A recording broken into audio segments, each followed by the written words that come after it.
Je m'appelle Pascal Convert, je suis artiste.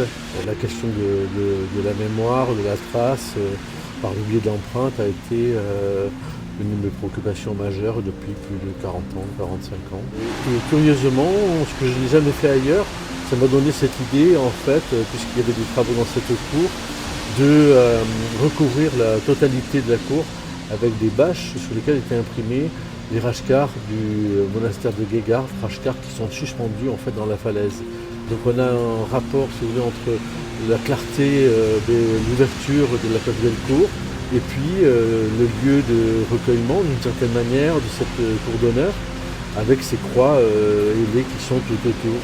C'est vrai que c'est assez impressionnant et on retrouve cette sensation qu'on a dans le monastère. Quand on rentre dans le monastère, si vous voulez, on se rend compte progressivement qu'il y a des croix absolument partout.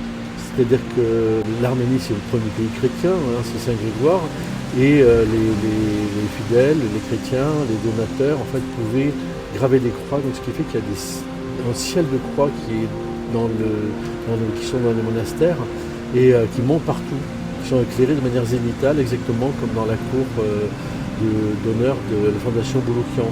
Donc, le lieu était parfait. Le lieu en lui-même permettait, je dirais, de symboliser cette présence au sein même de Lyon, de la communauté arménienne, de cette fondation, et surtout dans un contexte politique extrêmement, je dirais, tendu, où la situation de l'Arménie est en grand péril, on peut le dire avec gravité. C'est un pays qui se retrouve confronté à des menaces qui s'est déjà vu amputé du Haut-Karabakh et qui se trouve à nouveau confronté à des menaces où son territoire se retrouve à nouveau rétréci, en particulier dans le sud de l'Arménie.